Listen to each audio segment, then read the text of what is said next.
ویسے تو بلے شاہ تو آسمانی اڑ دیا ہی پڑ دیں، جہاں گھر بیٹھا انہوں پڑھیا ہی نہیں۔ حضور فرمانے لگے ماں باپ جب بھی اولاد کے لیے دعا فرمائیں اللہ ان کی دعا کو قبول کرتا ہے۔ آپ اپنا تعلق بنائیں، دعا کے ساتھ، عبادت کے ساتھ، مصلی کے ساتھ رشتہ بنائیں، استغفار پڑھیں۔ صلاح الدین ایوبی صلیبی جنگوں میں تھے، رات کو مسجد اقصی میں نماز پڑھی تو پریشان تھے۔ ایک بزرگ سے ملاقات ہوئی تو وہ کہنے لگے کہ آپ بڑے پریشان ہیں۔ کہنے لگے حضور پریشان اس لیے ہوں کہ پہلے ہی مسلمان کمزور ہے، اب میں نے سنا ہے دشمن کا ایک بحری بیڑا وہ جنگی سامان سے بھرا ہوا آ رہا ہے، تو اب ان کے پاس اور تلواریں اور نیزے آ جائیں گے، مسلمانوں کے پاس پہلے ہی وسائل کی کمی ہے، پریشان ہو کس طرح کر کے مقابلہ کریں گے؟ یہ بات کہتے ہی صلاح الدین ایوبی نے بزرگوں سے کہا حضور آپ بھی دعا کرنا، دعا کی بڑی طاقت ہے۔ میرے نبی پاک نے فرمایا دعا مومن کا ہتھیار ہے، دعا مومن کا حضور نے فرمایا تقدیر کو سوائے دعا کے کوئی چیز نہیں بدل سکتی، دعا مومن کا ہتھیار ہے، یہ کافر کے پاس کوئی نہیں، یہ ہتھیار ہے مومن کا۔ اللہ کرے آپ کو سمجھ آئے، پھر سنیں کئی بار کہہ چکا ہوں یہ ہتھیار ہے، کافر کے مقابلے میں جو تیرے پاس سب سے بڑا ہتھیار ہے وہ دعا ہے۔ دعائیں کرانی چھوڑ دی، کرنی چھوڑ دی، لینی چھوڑ دی۔ حضرت سیدنا انس بن مالک رضی اللہ تعالیٰ عنہ فرمایا کرتے تھے میں نے وہ رنگ دیکھا ہے جب حضور دعا مانگتے تھے اور حضور کی مقدس آنکھوں میں آنسو بھی ساتھ ہی بہا کرتے تھے، میں نے وہ انداز دیکھا۔ تو صلاح الدین ایوبی بزرگ سے کہنے لگے آپ بھی دعا کیجیے، اور خود رونے لگے اور سر سجدے میں رکھ کے رونے لگے، اور عشاء سے لے کر فجر تک روئے، خوب روئے۔ صبح وہ بزرگ آئے تو صلاح الدین ایوبی کا خوبصورت اور ہنستا ہوا چہرہ دیکھا، کہنے لگے آپ بڑے خوش ہیں، رات تو میں نے بڑے روتے ہوئے دیکھا تھا۔ تو کہنے لگے حضور وہ جو بحری بیڑا آ رہا تھا نا وہ پانی میں ڈوب گیا ہے، اب وہ نہیں آ رہا، ابھی خبر آئی ہے تو میں بڑا خوش ہوں۔ بزرگ کہنے لگے اٹھ سینے سے لگ اور سن ایک بات، وہ بحری بیڑا پانی میں نہیں ڈوبا، وہ تیرے آنسوؤں میں ڈوب گیا ہے۔ وہ جو تو رات رویا ہے نا رب کریم کی بارگاہ میں تو وہ ڈوب گیا ہے۔ بھائی اپنا مصلی کا، عبادت کا، وظائف کا، اللہ کا سلسلہ اس کو مضبوط کرے، اپنی دعاؤں کے تعلق کو مضبوط کرے۔ دعائیں بڑے انقلاب برپا کر دیتی ہیں۔ ہم تھوڑے تھوڑے نا جب سے خشک ہوئے ہیں نا، خشک، اور میری تو جماعت ہی صوفیاء کی جماعت تھی، ہم تو داتا علی اجمیری کی جماعت سے، ہم تو خواجہ اجمیری کی جماعت سے، ہم تو شیخ احمد فاروق سرہندی کی جماعت سے، ہم تو صوفیاء کی جماعت۔ ہمارے ہاں تسبیحات پڑھ لی جاتی ہیں اگر کبھی موقع ملے، لیکن وہ خاص انہماک، وہ خاص شوق، وہ خاص ذوق اللہ تبارک و تعالیٰ کی عبادت کا۔ ایک ہوتا ہے نماز پڑھنا، ایک ہوتا ہے اہتمام کے ساتھ نماز پڑھنا، یعنی ذرا وقت پہ اٹھنا، ذرا صحیح کر کے وضو کرنا، ذرا شوق سے مصلی بچھانا۔ ایک ہوتا ہے تسبیح پڑھ لینا، اور ایک ہوتا ہے ذرا تھوڑا سا نا شوق کے ساتھ اللہ کو یاد کرنا۔ آپ کبھی جب میں نے آیت کریمہ پڑھی اس کی آپ شان نزول دیکھیں، نبی کریم صلی اللہ تعالی علیہ وسلم کے نا کچھ صحابہ اللہ کی محبت کے شوق میں حضور کی بارگاہ میں حاضر ہوئے۔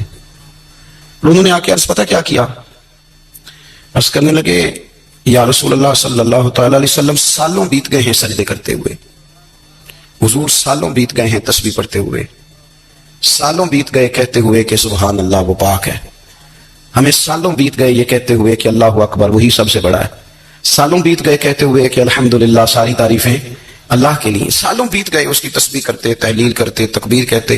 حضور اب نہ ہمارا اپنے رب سے ملنے کو جی چاہتا ہے، کبھی یہ حقیقت منتظر نظر آنا لباس مجاز میں، لاکھوں سجدے تڑپ رہے ہیں میری جبین نیاز میں۔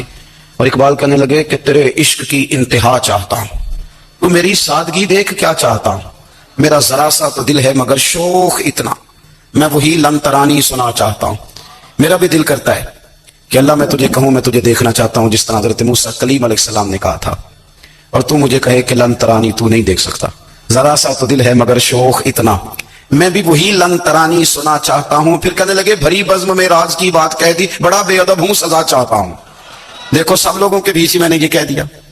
میرے عزیز صحابہ نا شوق میں، کتنے سارے لوگ ہیں آپ، کتنی ماشاءاللہ بڑی تعداد میں آپ آئیں، ہم بھی کبھی اس شوق میں گئے ہیں کہ ہمارے رب کو دیکھنے کو دل چاہتا ہے، ہمارا جی چاہے وہ کبھی ہمیں ملے، ہم کبھی اس کی زیارت کریں، اس کی بارگاہ کرم میں ہم حاضر ہوں۔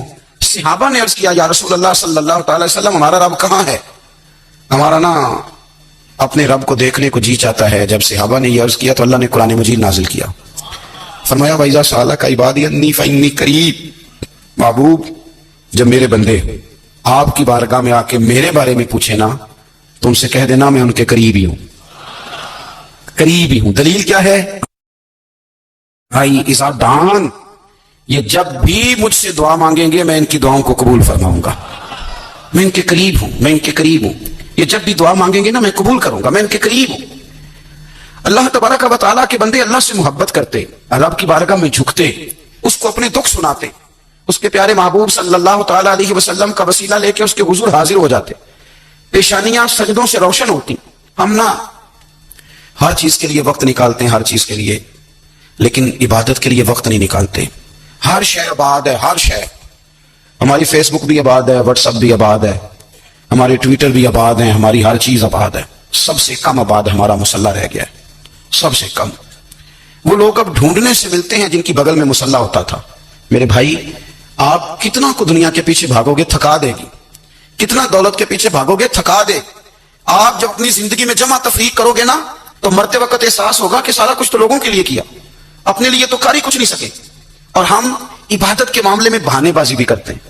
ہم کہتے ہیں اوہ رزق کمانا بھی تو عبادت ہی ہے نا, تو میں حلال روزی کے لیے جا رہا ہوں, یہ بھی تو عبادت ہے نا.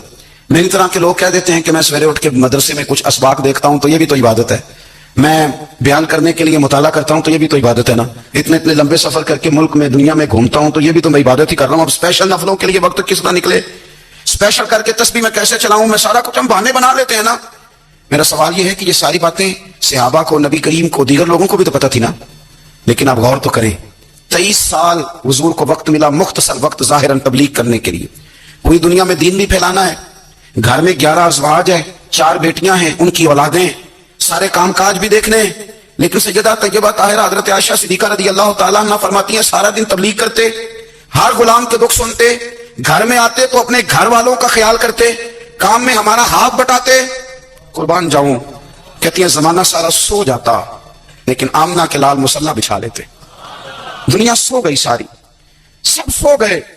جو خدام تھے, وہ جو غلام تھے, وہ سو گئے. صحیح مسلم میں لفظ ملیں گے, سیدہ پاک فرماتی ہیں او میرے نبی کے غلاموں, میں نے یہ رنگ بھی دیکھا ہے کہ حضور نے اتنا کھڑے رہے, اتنا قیام کیا, اتنا قیام کیا کہ مقدس پیروں میں ورم آ گئے, سوج گئے پیر.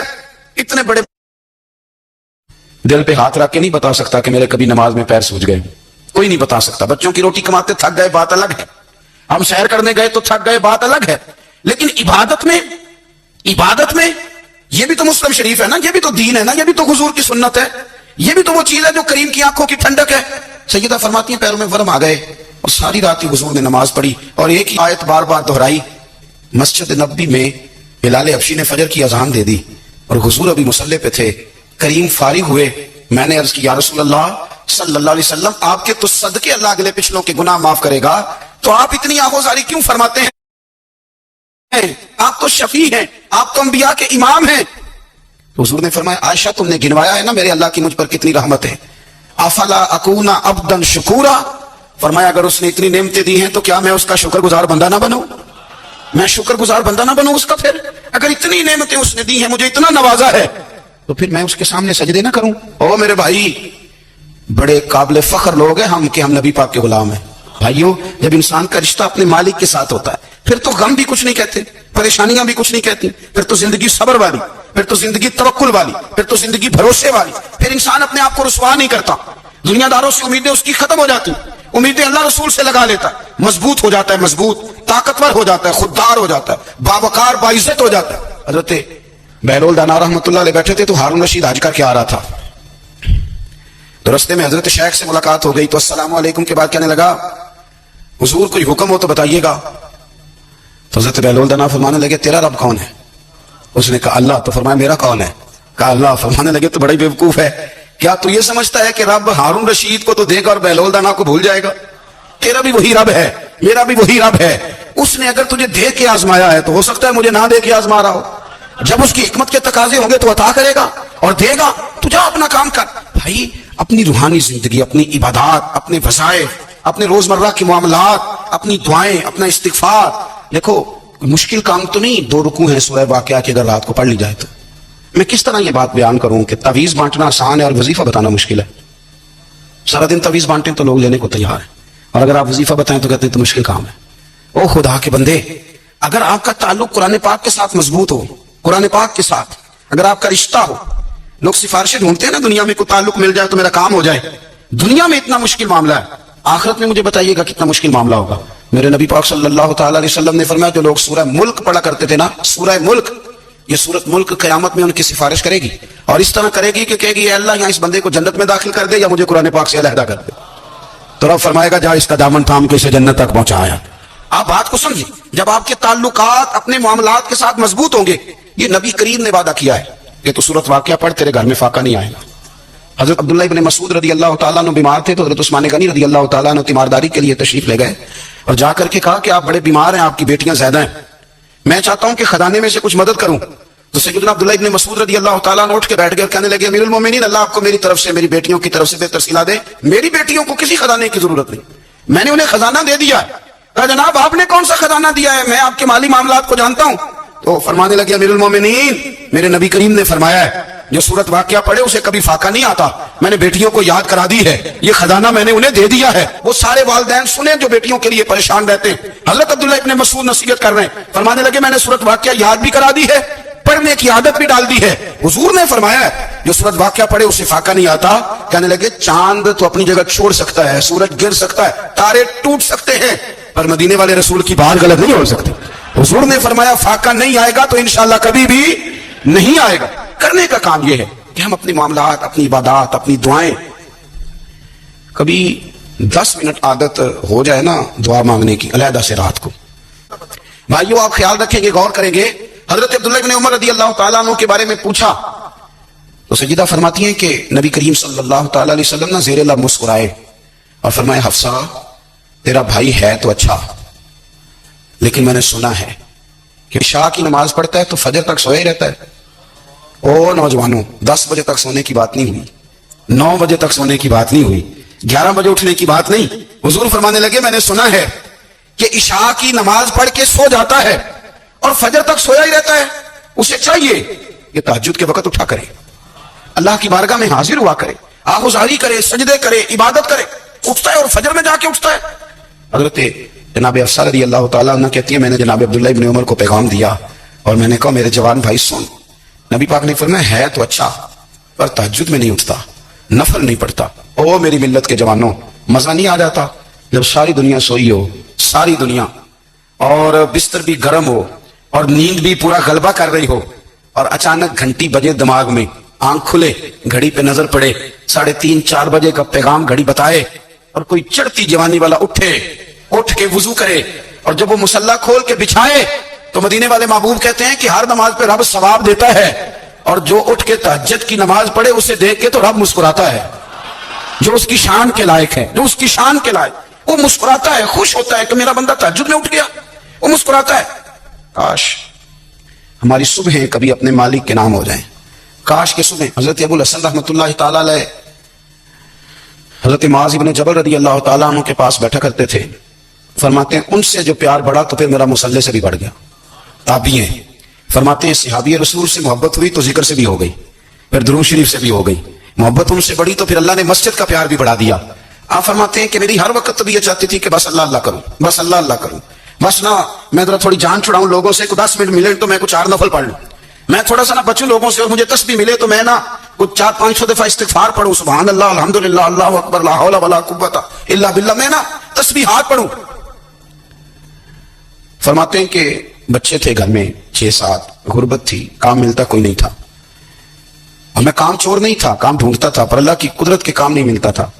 فرماتے ہیں کہ میں نے ایک دن اپنی اہلیہ سے کہا کہ آج میں پھر جاتا ہوں کام ڈھونڈنے، تو میری بیوی بڑی فرما بردار تھی، پر اس دن نہ غربت کے ہاتھوں تنگ آ کے کہنے لگی آج نہ کوئی تو چیز لے کے آیا، تو مجھ سے بچوں کی بھوک نہیں دیکھی جاتی، یہ سب روگاں دا روگ محمد جس دا نام غریبی، کنڈ بلا کے لنگ جاندے نہیں دوست یار قریبی، تو آج نہ کچھ لے کے آیا تو میں بچے لے کے چلی جاؤں گی۔ شیخ فرماتے ہیں کہ میں بڑا پریشان گھر سے نکلا، پر میں نے صبح سے لے کے زور تک کام ڈھونڈا، کام ملا کوئی نہیں، تو میرے دل میں خیال آیا چلو کام نہیں ملتا تو اللہ اللہ تو کرے نا، چلو بندوں کی مزدوری نہیں ملتی تو رب کریم کی عبادت ہی کرتے ہیں۔ فرماتے ہیں کہ میں نے نا فرات کے پانی سے وضو کیا، نہر کے، شدید دھوپ تھی، ساتھ ریت تھی اور ریت تپ رہی تھی، میں نے اپنا رومال وہیں مصلی کے طور پر بچھا لیا، اور فرماتے ہیں کہ زور سے لے کر عصر تک نماز پڑھی، دھوپ بھی پورے زور پہ اور میرے سجدے کا ذوق بھی پورے زور پہ۔ فرماتے ہیں سورج بھی چمک رہا ہے اور رب کی عبادت کا ذوق بھی پورے زور پہ، میں سجدہ کروں تو پھر میرا اٹھانے کو جی نہ چاہے۔ میرے استاد لکھا کرتے تھے، یہ ان کا شعر ہے، وہ کہا کرتے تھے مجھے سوز دے مجھے ساز دے اور مجھے نیم شب کا نیاز دے، دم سجدہ خود کو میں توڑ دوں، مجھے ایسا ذوق نماز دے، اور میں تیری بہار کا پھول ہوں، میں کھلا بھی ہوں تو تیرے لیے، مجھے میری شاخ سے توڑ لے، مجھے اپنی زلف کا ناز دے۔ بھائی فرماتے ہیں کہ عصر تک میں نے نفل پڑھے، دل ڈھلنے لگا، عصر کی نماز پڑھی اور میں وہاں سے چلا۔ اب میں جب نکلنے لگا تو دل میں خیال آیا کہ چھوٹی چھوٹی دیواریں ہیں گھر کی، بغیر کچھ لیے جاؤں گا تو بیوی دور سے دیکھے گی تو شور کرے گی کہ پھر خالی ہاتھ آ گیا ہے۔ کہتے میں نے اپنی اسی رومال میں جس میں میں نے نماز پڑھی تھی نا، رومال میں کیا عقیدے پنجابی جو صافہ کہتے ہیں، اسی میں نا میں نے کچھ ریت بھر لی کہ وہ دور سے دیکھے گی تو سمجھے گی کچھ لے کے آیا ہے، چلو جا کے اسے بتا دوں گا کہ آج پھر مزدوری نہیں ملی۔ کہتے ہیں وہ ریت لے کر جب میں گھر میں گیا تو پہلے بیوی دروازے پہ کھڑی ہوتی تھی، پوچھتی تھی خالی ہاتھ آ گئے ہو؟ آج میں نے دیکھا تو ہے ہی کوئی نہیں۔